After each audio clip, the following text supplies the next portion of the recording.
ये कहानी है जगदीश की। 19 साल का जगदीश एक छोटे से गांव में अपने माता पिता के साथ रहता था। जगदीश के कई दोस्त शहर जाकर अच्छा काम करते थे।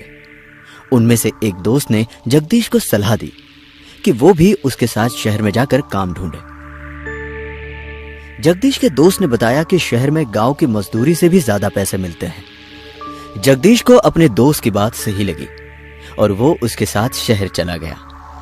जगदीश के दोस्त ने उसे एक जगह वॉचमैन की नौकरी दिलाई और ये जगह थी मुर्दा घर, वो भी नाइट शिफ्ट। जगदीश को इस बात से ज्यादा फर्क नहीं पड़ रहा था क्योंकि यहां पर उसे अच्छी खासी तनख्वाह मिल रही थी।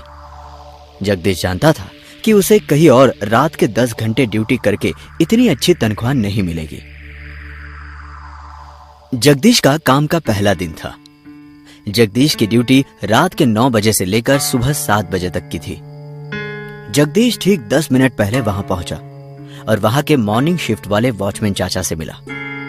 उन्होंने जगदीश को देखते ही कहा, तो तुम आ गए नए वॉचमैन? तुम्हारी उम्र तो बहुत कम लगती है। कितने साल के हो तुम? चाचा जी, मैं 18 साल का हूँ। घर की हालत ठीक नहीं है, इसीलिए गांव से शहर पैसे कमाने के लिए आया हूँ। अच्छी बात है, पर तुम यहाँ नए हो इसलिए एक चेतावनी देना चाहूंगा। तुम्हारी ड्यूटी मुर्दा घर के बाहर है, इसीलिए सिर्फ बाहर ही ध्यान देना।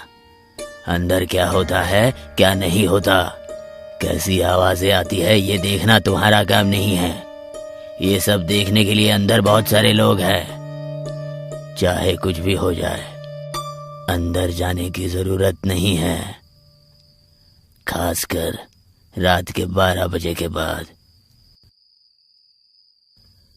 जगदीश को उनकी बातें थोड़ी अजीब जरूर लगी, लेकिन जगदीश को यह पता था कि मुर्दा घर को लेकर लोग अंधविश्वास पालते हैं। इसलिए जगदीश हाँ में सिर हिलाकर अपनी यूनिफॉर्म पहन के चला। रात के 10 बज रहे थे। मुर्दा घर में काम करने वाले सारे कंपाउंडर और डॉक्टर्स घर जा चुके थे। तभी उसने अंदर से एक अजीब सी आवाज सुनी, मानो अंदर कोई लॉकर के लोहे के दरवाजे पे कुछ पटक रहा हो। जगदीश ने अपनी वॉचमैन वाली छड़ी उठाई और सीधा अंदर भागा। अंदर जाते ही जगदीश ने सारी लाइटें जलाई और उसने अपने सामने जो देखा तो वो डर गया। अंदर बड़े बड़े बैग्स में कई सारी लाशें थी और उनमें से एक लाश सबसे ज्यादा घिनौनी थी। उसे देखकर जगदीश को उल्टी आने लगी। वो सीधा मुर्दा घर से बाहर भागा। जगदीश को अब एहसास हुआ आखिर क्यों उसे अंदर जाने से मना किया गया था।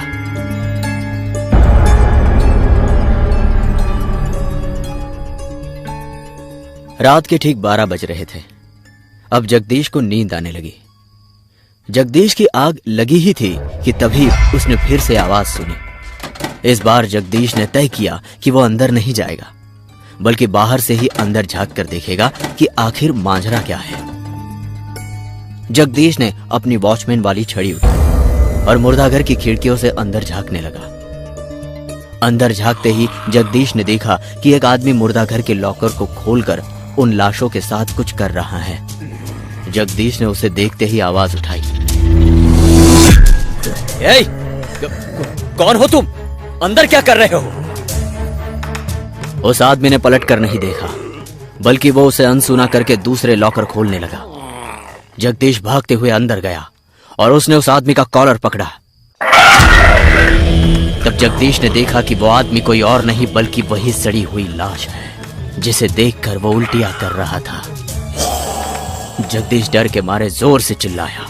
वो आदमी अजीब तरह से हंसते हुए उसकी तरफ बढ़ने लगा। जगदीश अपनी जान बचाने के लिए वही सर्जरी रूम के अंदर भागा और उसने उस रूम का दरवाजा अंदर से बंद कर लिया। जगदीश ने कांपते हुए अपनी जेब से अपना फोन निकाला और उसके दोस्त को फोन किया। हेलो हेलो, मुझे बचाओ, ये लोग मुझे मार डालेंगे, मुझे बचाओ। हेलो हेलो हेलो, ये लोग मुझे मार डालेंगे, मुझे बचाओ। Hello hello hello. उसके दोस्त को पहले तो कुछ समझ में नहीं आया उसने उसे शांत करते हुए उसके साथ क्या क्या हुआ ये पूछा। और जब जगदीश ने उसकी सारी बात बताई तो उसके दोस्त ने उसे उसी कमरे के अंदर रुककर उसका इंतजार करने को कहा। जगदीश ने फोन रखा ही था, तभी कोई जोर से उस कमरे का दरवाजा खटखटाने लगा।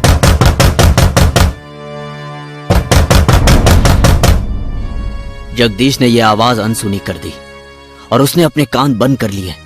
लेकिन फिर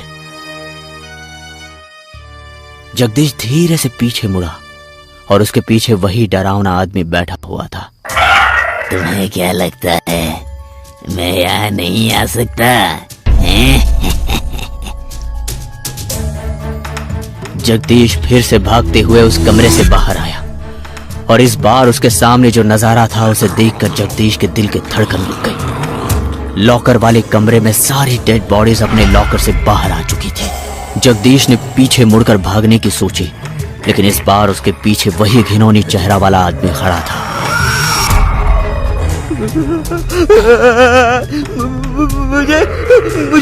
मुझे जाने दो, मुझे जाने दो यहाँ से, मुझे यहाँ से जाने दो। बचाओ! उन सब ने उसे चारों ओर से घेर लिया और जानवरों की तरह उस पर टूट पड़े।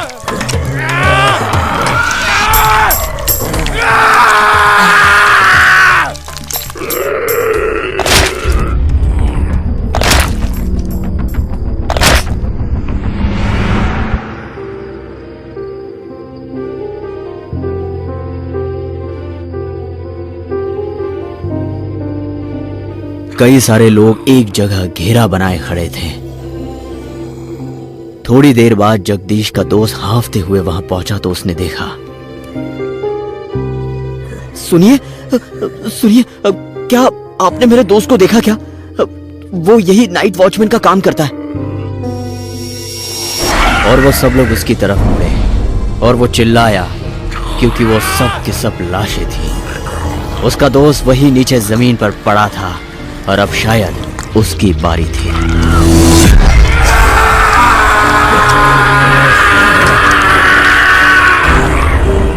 अगले दिन जब वहां पर काम करने वाले बाकी कर्मचारी पहुंचे तो उन्होंने देखा, अरे ये नया वॉचमैन कहाँ चला गया है? और ये क्या, ये सारे लॉकर्स किसने खुले छोड़ दिए? वो एक के बाद एक सारे लॉकर्स बंद कर रहा था। तभी उसने एक लॉकर्स के अंदर दो नई लाशें देखी। एक लाश थी जगदीश की और दूसरी लाश थी उसके दोस्त की, जो कई हिस्सों में कटी हुई थी। अरे अरे साहब, ये वॉचमैन तो मर गया।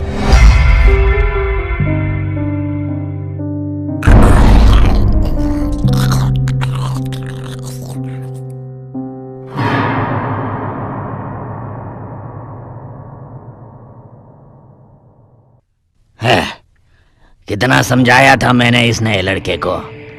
कहा था कि हमारा काम मुर्दा घर के बाहर रखवाली करना है, अंदर क्या होता है इससे हमें कोई लेना देना नहीं है।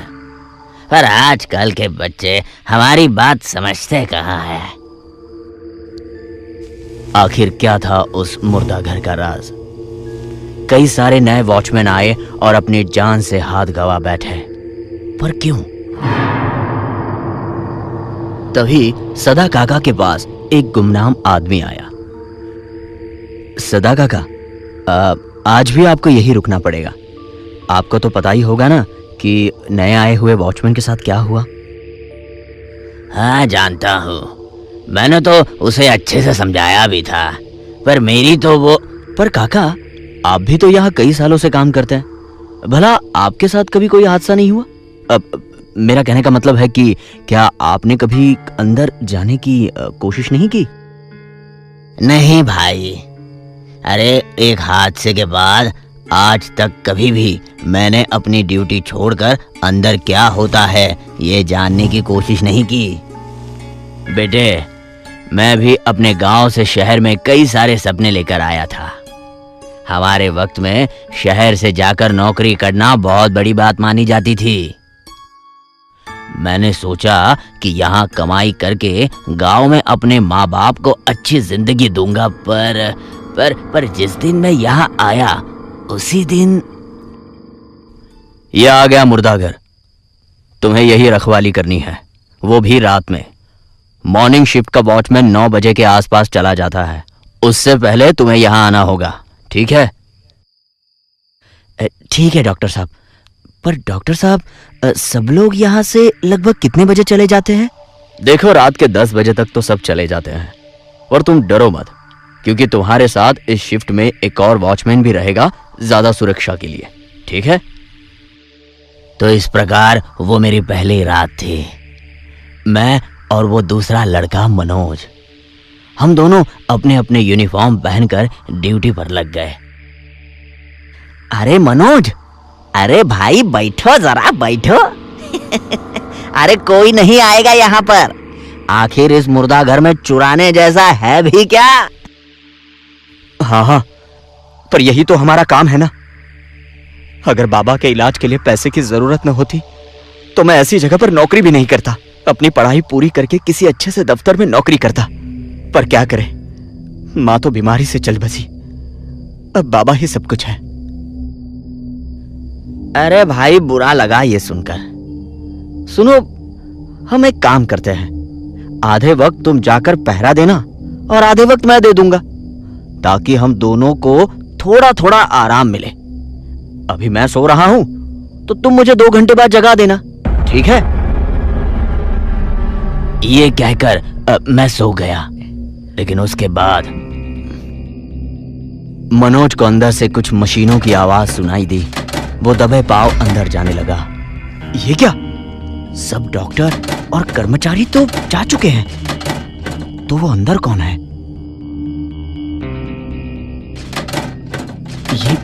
ये आवाज तो सर्जरी रूम से आ रही है, मुझे जाकर देखना चाहिए। उसने अंदर देखा तो डॉक्टर एक पेशेंट का ऑपरेशन कर रहे थे। तुम अंदर किससे पूछ कर आए? चले जाओ यहां से, बाहर जाओ, यहां पोस्टमार्टम चल रहा है। माफ करो, मैं जाता हूं। भला इस वक्त ये किसका पोस्टमार्टम कर रहे होंगे?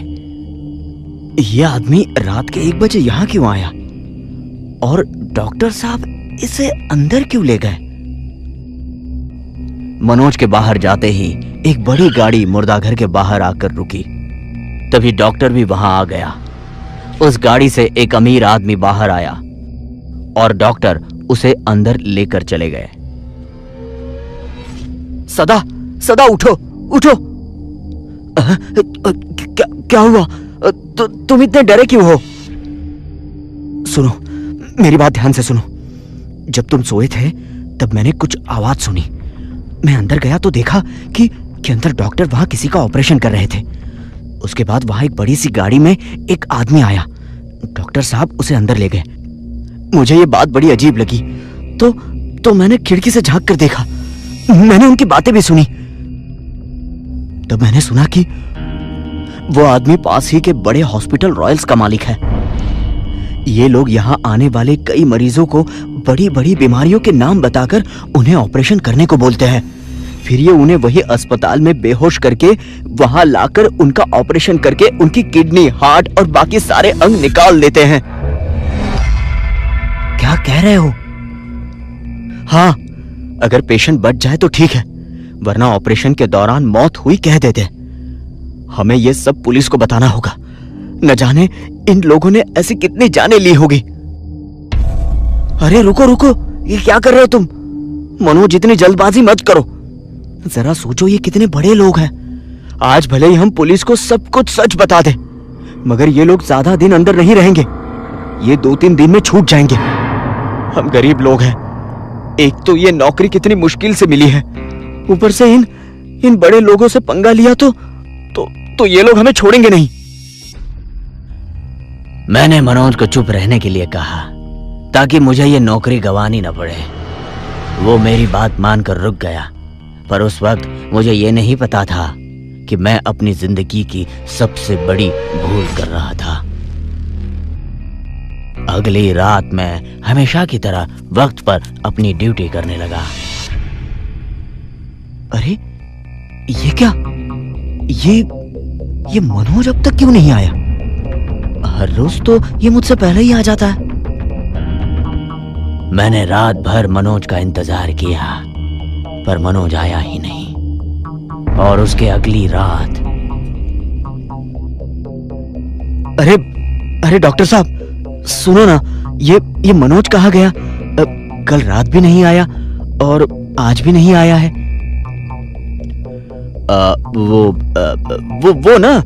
वो अपने गांव गया है। उसकी माँ की तबीयत खराब थी ना, इसलिए। तुम अपना काम करो। हाँ, वो कुछ दिन में आ ही जाएगा। ठीक है? हाँ। ठीक है डॉक्टर साहब। डॉक्टर साहब जाने के बाद सदा अपने मन में सोचने लगा, लेकिन मनोज ने तो कहा था कि उसकी माँ। हाँ? इसका मतलब कुछ तो गड़बड़ जरूर है। उस रात मैं सबके जाते ही अंदर गया। मुझे यकीन था कि वहां मनोज के बारे में जरूर कुछ सबूत मिलेगा। मैं मुर्दा घर के अंदर गया ही था कि तभी मैंने कमरे में किसी के कराहने की आवाज सुनी। उस कमरे में कई सारे मशीन थे और मनोज बेड पर था। उसका ऑपरेशन हुआ था। उसके पेट पर पट्टी बंधी हुई थी। हाँ? मनोज, अरे मनोज, ये तुझे क्या हो गया? हाँ? ये सब किसने किया? मनोज, मैंने तुझसे कहा था ना कि हमें इनकी शिकायत कर देनी चाहिए थी। जब कल रात को मैं यहाँ आया तब। डॉक्टर आंखों में आंसू लिए वहां आया। अरे डॉक्टर साहब, क्या हुआ? आप रो रहे हो? मनोज, मुझे तुम्हारी छोटी सी मदद चाहिए। बस मना मत कर देना। मुझ पर ये एहसान करना, ठीक है? देखो, मेरी 8 साल की बेटी का एक्सीडेंट हुआ है। मैंने कई ब्लड बैंक को ढूंढा, पर कोई ब्लड ग्रुप का खून नहीं मिल रहा। तुम प्लीज अपना ब्लड सैंपल मुझे दे सकते हो क्या? अगर तुम्हारा ब्लड ग्रुप उससे मैच हुआ तो मेरी बेटी की जान बच जाएगी। प्लीज मनोज, ना मत कह देना। हाँ, क्यों नहीं डॉक्टर साहब, मैं आपकी जरूर मदद करूंगा। मैंने इंसानियत के नाते उनकी मदद की, उन्हें अपना ब्लड सैंपल दे दिया और थोड़ी देर बाद किसी ने मेरे सर में किसी चीज से जोर से वार किया। मैं जमीन पर गिर गया और जब मेरी आंख खुली तब मैं सर्जरी रूम में था। यहाँ अस्पताल का मालिक और डॉक्टर वापस कह रहे थे कि डॉक्टर साहब, अब हम माला माल हो जाएंगे। इसकी किडनी उस लंदन वाले क्लाइंट का सही मैच निकली। कहा था ना मैंने तुमसे, वॉचमैन है तो क्या हुआ, है तो इंसान ही ना, किसी न किसी तरह से हमारे काम ही आएगा।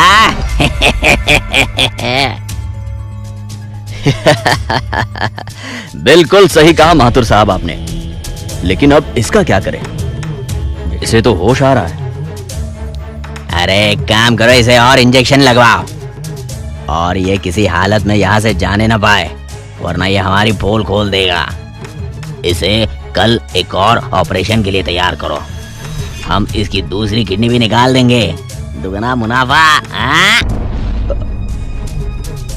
सदा, मुझे बहुत दर्द हो रहा है।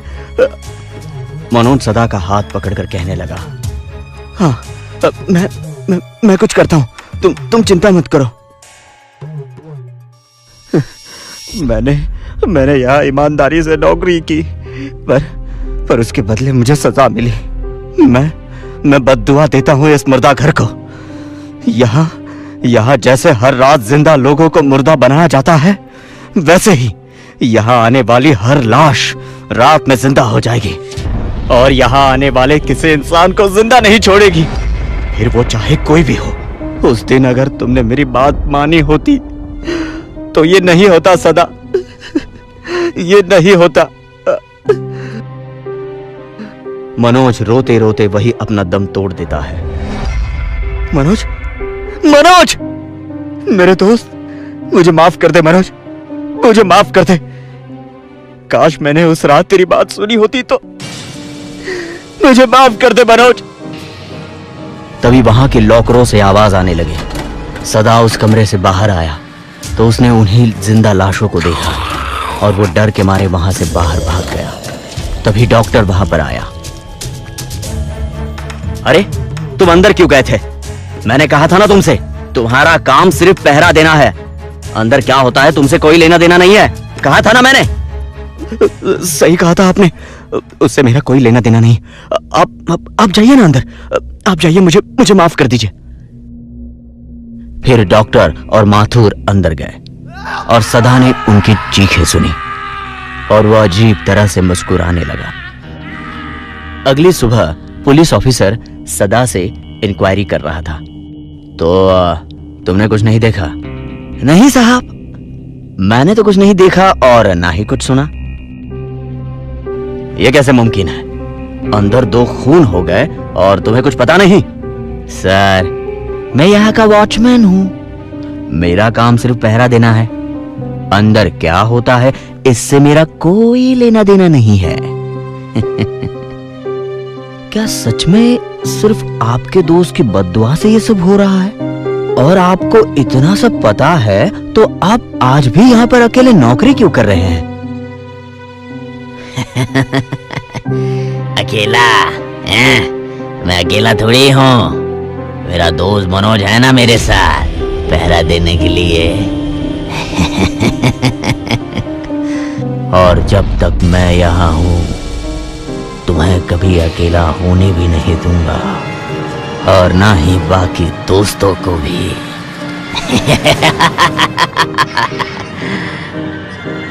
अगर आपको ये स्टोरी अच्छी लगी हो तो लाइक करें और हमें कमेंट करके ये बताएं कौन सा पार्ट आपको बहुत पसंद आया, और अपने दोस्तों के साथ शेयर करना ना भूलें। आप हमें फेसबुक और इंस्टाग्राम पेज पर भी फॉलो कर सकते हैं @SkullTales।